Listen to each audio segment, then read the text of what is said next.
Bienvenue sur ce résumé de Femmes invisibles. Comment le manque de données sur les femmes dessine un monde fait pour les hommes, de Caroline Criado-Pérez. Découvrons ensemble ce joyau. Point clé 1. Les données sont un argument décisif dans la lutte pour l'égalité.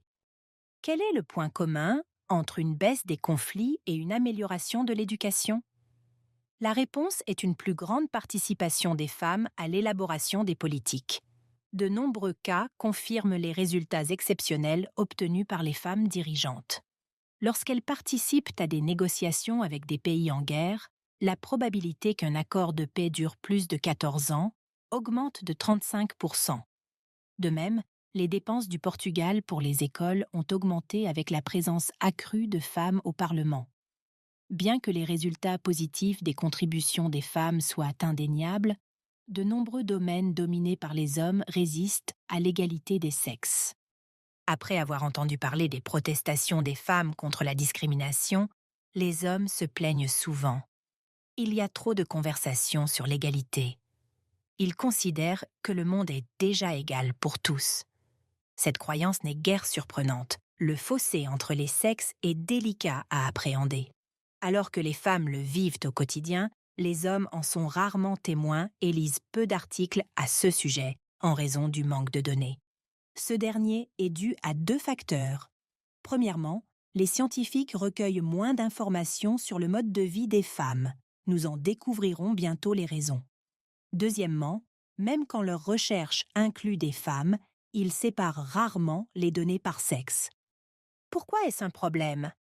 Les données constituent un puissant levier de transformation et de prise de décision. Par exemple, quand l'entreprise Google a découvert que les nouvelles mères démissionnaient 2 fois plus vite que les autres employés, elle a prolongé le congé de maternité à plein salaire. Le nombre de démissions a alors chuté de 50%. Tant que la moitié de l'humanité sera invisible dans les statistiques, ses besoins et ses difficultés resteront une connaissance de niche. La lutte contre le manque de données améliorera la santé des femmes, augmentera le PIB et réduira le taux de criminalité. Voyons comment les lacunes en matière de données empêchent les sociétés de prospérer et découvrons des recettes mondiales pour faire face à ce défi. Les résultats sont impressionnants. Point clé 2. Comment la conception basée sur les données sauve des vies. Vous en avez assez des smartphones omniprésents? Si c'est le cas, nous avons une bonne nouvelle pour vous. Les experts affirment que les portables ne grossiront plus, puisqu'ils ont atteint la taille maximale des mains des hommes. C'est l'un des exemples les plus simples de l'impact de la perspective masculine sur la conception de la plupart des objets qui nous entourent. C'est également la raison pour laquelle les trackers de fitness sous-estiment les calories brûlées pendant les tâches ménagères et que le maquillage peut faire dérailler les casques de réalité virtuelle. Certaines conséquences de cette conception unique ne sont que des inconvénients, mais d'autres peuvent coûter des vies. La plupart des produits de base reflètent, par défaut, des caractéristiques masculines. Vous êtes-vous déjà demandé pourquoi les femmes sont 47% plus susceptibles que les hommes de subir des blessures graves lors d'un accident de voiture? Des données issues d'essais sur des véhicules peuvent nous éclairer sur ce point. Les chercheurs utilisent un mannequin mesurant 1,77 m et pesant 76 kg. Non, ce mannequin ne représente pas les paramètres d'au moins la moitié de la société. Bien qu'un mannequin de crash test féminin puisse sembler une solution raisonnable, les proportions ne sont pas le seul défi. En raison de leur taille, les femmes sont plus droites et plus proches des pédales lorsqu'elles conduisent. Pourtant, en raison du manque de données, les ingénieurs considèrent que cette position n'est pas courante. Nous pouvons remarquer une croyance cruciale qui empêche les hommes de se rendre compte des angles morts de la collecte de données. Au lieu de repenser leur dispositif, ils rendent les femmes responsables des problèmes. C'est par exemple ce qui s'est passé quand les hommes ont conçu des fourneaux propres pour les pays à faible revenu. Plus de 75% des habitants de l'Asie du Sud utilisent des combustibles comme le bois ou les feuilles pour cuisiner. En général, il faut plus de 3 heures pour préparer un repas. La plupart du temps, les femmes respirent des fumées hautement toxiques, équivalentes à une centaine de cigarettes par jour. leur santé s'en trouve gravement affectée. Cependant, quand les organisations ont fourni aux familles des fourneaux propres, les appareils ont pris la poussière dans les coins. Quelles étaient les hypothèses des scientifiques? Ils pensaient de manière stéréotypée que les femmes manquaient d'éducation. Mais après avoir recueilli des données, ils ont compris que les nouveaux fourneaux prenaient plus de temps à faire cuire les aliments et nécessitaient une attention constante. Ce n'était pas une option pour les femmes, qui devaient être multitâches. Heureusement, en 2015, un groupe de chercheurs a conçu un nouvel outil pour résoudre ce problème. Placé dans les fourneaux traditionnels, le dispositif améliore la circulation de l'air et réduit les fumées. Cette conception fondée sur des données a aidé de nombreuses personnes au Kenya, en Inde et au Ghana. Le rejet de la responsabilité se produit également dans les pays à revenus élevés. Une entreprise a essuyé de vives critiques quand son logiciel de reconnaissance vocale a mal fonctionné pour les commandes des femmes. Les dirigeants ont répondu que les utilisatrices devaient s'entraîner davantage. Pourtant, la raison réelle était que la technologie avait appris à partir de messages enregistrés principalement par des hommes. Point clé 3. Le système de transport est défavorable aux femmes. Le design masculin va bien au-delà des produits de base. L'urbanisme porte également sa marque. Par exemple, la sphère des transports est fortement dominée par les hommes, mettant les trajets domicile-travail et les heures de pointe au centre de l'attention. En conséquence, le système de transport public londonien ressemble à une toile d'araignée. D'une part, il permet de rejoindre rapidement les bureaux du centre-ville. D'autre part, il rend d'autres déplacements peu pratiques. Mais ils ne sont pas courants de toute façon, n'est-ce pas? Cette idée fausse a longtemps dominé jusqu'à ce que des scientifiques espagnols étudient les habitudes de déplacement des femmes. Il s'est avéré que les déplacements à des fins éducatives, comme emmener les enfants à l'école maternelle ou chez le médecin, sont aussi fréquents que les déplacements liés à l'emploi. Il est donc logique, d'un point de vue économique, d'ajouter de nouvelles lignes de transport public pour répondre à ces besoins. Une solution de compromis consiste à introduire le pass d'une heure, Hopper Fare, comme l'a fait Londres. De cette manière, les citoyens peuvent utiliser un nombre illimité de trams ou de bus pendant 1 heure sans avoir à payer pour chaque trajet. Comme les femmes font des courses tous les jours, cette mesure est très bénéfique pour leur vie. La plupart des propriétaires de voitures sont des hommes. À Rio de Janeiro, par exemple, ils représentent 71%. Le fait de se concentrer sur les trajets domicile-travail crée un autre angle mort pour les urbanistes masculins: les trottoirs. Les gouvernements sont plus enclins à financer de nouvelles routes qu'à réparer les chaussées fissurées. Se rendent-ils compte de l'impact de leurs décisions sur les femmes avec des poussettes? C'est une lacune de plus dans les données. Une autre conséquence de l'approche masculine est le déneigement qui commence par les routes principales. Les conditions glaciales augmentent le nombre de blessures et les femmes sont très exposées. La ville suédoise d'Umeå a calculé que les femmes représentent 69% des patients hospitalisés par temps glissant. Les autorités suédoises ont donc pris des mesures et donné la priorité aux piétons et aux transports publics. Les résultats ont été surprenants. Elles ont non seulement rendu la ville plus sûre, mais elles ont aussi économisé de l'argent. La prise en charge médicale et la perte de productivité coûtent cher. La neige n'est pas le seul facteur qui rend les transports dangereux pour les citoyennes. Le harcèlement sexuel est un problème pressant. Selon des études, 90% des Françaises en ont été victimes dans leur trajet quotidien en 2016. Elles en parlent rarement, elles pensent que ça ne changera rien. Le manque de données est donc énorme. Certaines travailleuses quittent même leur emploi pour éviter les transports publics.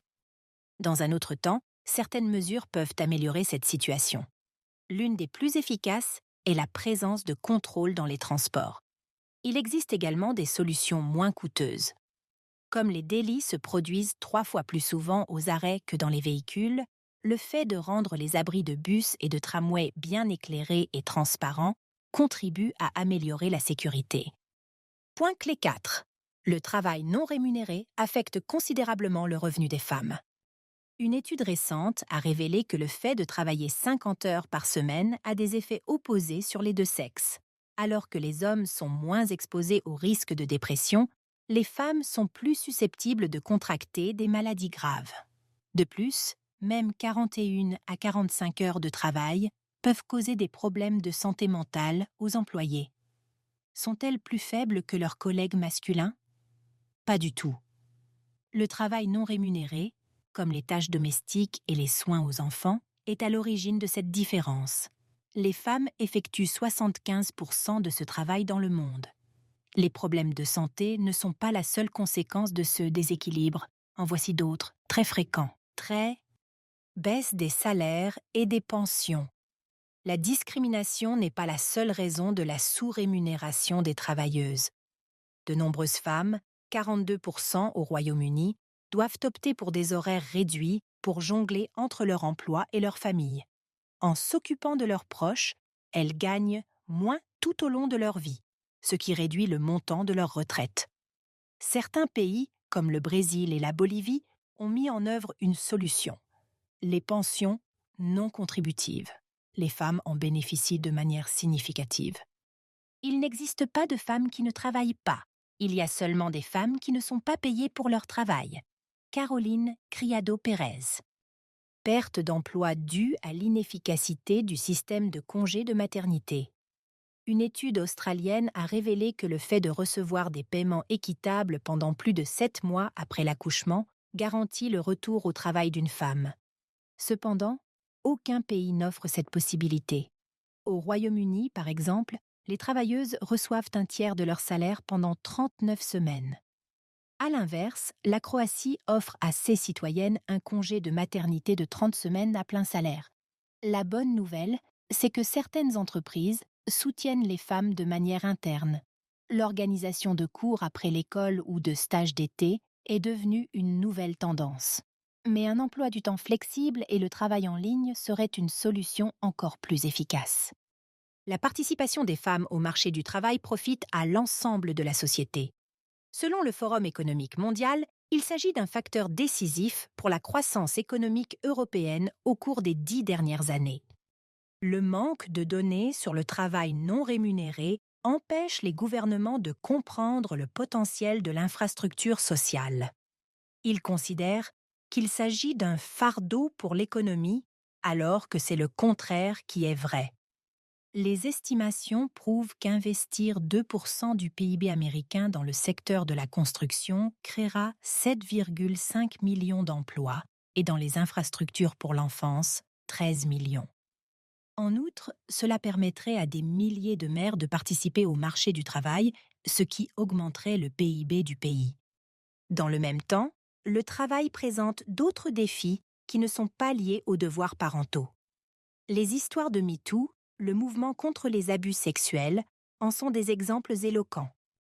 Point clé 5. La science utilisée pour mal évaluer les différences entre les sexes. Les soins de santé sont essentiels à notre bien-être, et nous pensons donc souvent qu'ils disposent de suffisamment de données. Mais lisons les manuels médicaux. Page après page, nous ne verrons aucune mention des différences entre les sexes dans les chapitres consacrés au système respiratoire, digestif et autres.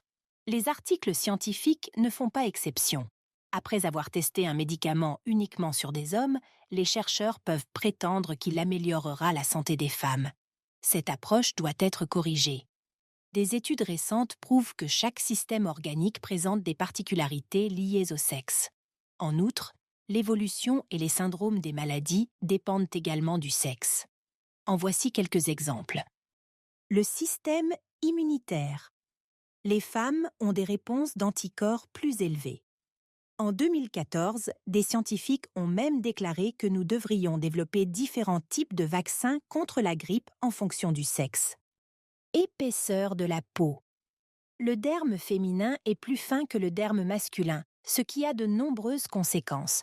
Par exemple, un risque plus élevé d'exposition aux produits chimiques pour les femmes.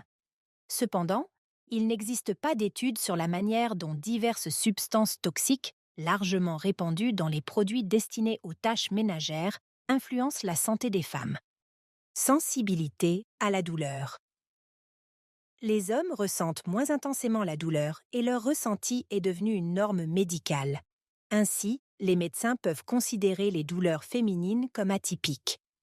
Croyant qu'il s'agit d'un problème émotionnel ou psychosomatique, ils prescrivent des antidépresseurs plutôt que des analgésiques. En conséquence, les femmes en consomment 2,5 fois plus, alors que les études prouvent que les hommes sont plus susceptibles d'être atteints de dépression. Différents symptômes courants de maladie. Le test typique de la tuberculose consiste à analyser les expectorations du patient. Mais les femmes souffrant de cette maladie ont rarement des expectorations, ce qui complique le diagnostic de la tuberculose. Effet inhabituel des traitements. Quand l'on cherche en ligne les effets de l'entraînement de résistance sur les personnes souffrant d'hypertension, de nombreux sites web l'associent à une augmentation de la rigidité des artères. C'est vrai, mais seulement pour les hommes. Ces exercices font baisser la tension artérielle chez les hommes et les femmes, mais ont un impact moindre sur la rigidité artérielle des femmes. Le même traitement peut avoir des effets opposés selon le sexe. Imaginez le nombre de médicaments bénéfiques que nous avons perdus parce qu'ils ne fonctionnaient pas pour les hommes. La bonne nouvelle, c'est que les pays adoptent des lois pour réduire le manque de données. Par exemple, les scientifiques doivent étudier les deux sexes dans les essais cliniques financés par le gouvernement fédéral aux États-Unis, dans l'Union européenne et en Australie. Certaines institutions, comme la Société allemande d'épidémiologie et les instituts de recherche en santé du Canada, demandent des chercheurs qu'ils tiennent compte du sexe dans leurs travaux. Le saviez-vous? L'anorexie peut être un signe d'autisme. Comme les hommes présentent rarement ce symptôme, les chercheurs l'ont longtemps négligé. Point clé 6. Pourquoi la participation des femmes aux sciences est fondamentale. De nos jours, l'inégalité entre les sexes est remarquablement moins importante que par le passé. Alors, pourquoi le manque de données continue-t-il d'exister? La psychologie explique que tous les êtres humains sont sensibles aux biais de projection. Ils nous font supposer que les autres partagent nos habitudes et notre attitude. Il n'est pas toujours facile de convaincre quelqu'un qu'un besoin existe s'il n'a pas lui-même ce besoin. Caroline Criado-Pérez. Le manque de données est inévitable lorsqu'un domaine manque de diversité, et la science en est un exemple éloquent. Dans le monde entier, la science reste une sphère dominée par les hommes. Les chercheuses restent souvent invisibles et les préjugés sexistes en sont la cause. Par exemple, les revues acceptent plus souvent les articles de femmes dans le cadre d'une évaluation en double aveugle, ce qui signifie que les évaluateurs ne savent rien de l'auteur. L'existence de cet écart est une nouvelle inquiétante. Les femmes sont également moins nombreuses à recevoir des financements et à être citées. Par exemple, la découverte de Susan Ray permet de prédire quand les médecins doivent pratiquer une césarienne. De plus, elle a trouvé un moyen d'augmenter le nombre de celles qui peuvent accoucher sans intervention chirurgicale, en le faisant passer de 67 à 84%. Il s'agit d'une innovation, car une césarienne peut s'avérer dangereuse dans certaines régions en raison du manque d'équipement et de compétences médicales. Pourtant, elle s'est heurtée à un refus de financement. Les sponsors considéraient son projet comme non prioritaire. Heureusement, de nombreuses organisations ont vu le jour pour soutenir les femmes scientifiques, comme la fondation de Christiane Nusslein-Vollard, lauréate du prix Nobel. L'augmentation du nombre de femmes dans le domaine scientifique et le soutien de leurs initiatives permettront de réduire rapidement le manque de données. Le domaine scientifique, qui comprend les sciences, les technologies, l'ingénierie et les mathématiques, est un domaine essentiel qui nécessite des changements. Seuls 25% des travailleurs de l'industrie technologique sont des femmes, et les conséquences à long terme de cette situation sont inquiétantes. L'intelligence artificielle ne se contente pas de refléter les préjugés de ses auteurs, elle les multiplie également. Qu'est-ce que ça signifie en pratique? Lorsqu'une personne recherche un programmeur ou une autre profession dite masculine, les sites web masculins apparaîtront en premier, car les algorithmes les considèrent comme plus pertinents. Les outils de recrutement basés sur les algorithmes réduiront les possibilités d'emploi des femmes. C'est déjà le cas. Les algorithmes de certaines plateformes d'embauche de techniciens font des suppositions discriminatoires. Par exemple, Il suppose que les excellents spécialistes de l'informatique sont actifs sur les sites web de manga. Or, les femmes ont souvent d'autres centres d'intérêt et ne se conforment pas à cette exigence. Certains codes sont moins biaisés, mais les entreprises doivent choisir de les utiliser. Comme les femmes cadres dans la technologie représentent 11% du total, la mise en place peut prendre beaucoup de temps. Point clé 7. Les données ne suffisent pas. La société doit agir en conséquence. En 2014, la BI Norwegian Business School a distingué 5 caractéristiques des dirigeants influents. Les femmes dépassent les hommes dans 4 d'entre elles. Néanmoins, les statistiques concernant les décideurs politiques indiquent que l'égalité des sexes est loin d'être atteinte. Cette tendance entrave la croissance économique et l'élimination du manque des données. Les découvertes scientifiques n'apporteront un changement que si nous les utilisons. La politique est une sphère cruciale. Des études américaines ont calculé que les femmes parlementaires se concentrent davantage sur les besoins et les droits des femmes. Mais elles représentent moins d'un quart des politiques dans le monde. Les quotas peuvent être une solution efficace. Pourtant, bien que les scientifiques confirment qu'ils augmentent la compétence du gouvernement, nombreux sont ceux qui prennent cette pratique avec des pincettes. Ils pensent que la situation doit évoluer naturellement. Mais la réalité leur donne tort. En 1972, le Parti social-démocrate suédois a conseillé que les listes électorales comprennent davantage de femmes. Ni cette mesure ni d'autres mesures similaires n'ont transformé la représentation des sexes au Parlement. C'est pourquoi le parti a instauré un quota de fermeture éclair en 1993. En bref, il s'agit d'une alternance d'hommes et de femmes politiques sur la liste. Par la suite, davantage de femmes ont enfin rejoint le gouvernement. Dans le même temps, un tiers des femmes politiques locales en Suède envisagent de quitter leur poste. Les menaces qui pèsent sur elles rendent leur travail insupportable. Les données prouvent qu'il s'agit d'un défi mondial. Le fait que 93% des personnes dans le capital risque soient des hommes est une mauvaise nouvelle pour les entrepreneuses. Ce domaine est l'une des principales sources de financement des startups technologiques. Et le déséquilibre entre les sexes réduit considérablement le soutien apporté aux projets féminins. Par exemple, quand Debbie Wascoe a cofondé Allbright pour investir auprès des innovatrices, ses collègues masculins ont considéré son idée comme une œuvre de charité. Ils ont été choqués d'apprendre que Wascoe prévoyait de gagner de l'argent avec ce projet. Le Boston Consulting Group a révélé que le financement des startups féminines est inférieur de plus d'1 million de dollars à celui des startups masculines. Pourtant, les revenus de leurs produits sont plus élevés. Un autre domaine crucial est la gestion des catastrophes. Les femmes souffrent davantage des catastrophes naturelles en raison de la violence des hommes et de l'inégalité entre les sexes. Par exemple, au Sri Lanka, les parents n'apprennent pas aux filles à nager ou à grimper aux arbres, car ils considèrent qu'il s'agit de compétences masculines. Les femmes sont donc plus susceptibles de souffrir des inondations. L'aménagement des camps de réfugiés souffre également du manque d'un point de vue féminin. Un petit détail négligé par les hommes, l'absence de toilettes séparées, augmente le risque de violence à l'égard des femmes. Le saviez-vous ? Au Bangladesh, les femmes ne peuvent pas sortir seules. Elles doivent être accompagnées d'un homme de leur famille. Elles perdent ainsi un temps précieux pour l'évacuation lors d'une catastrophe naturelle. Conclusion du résumé.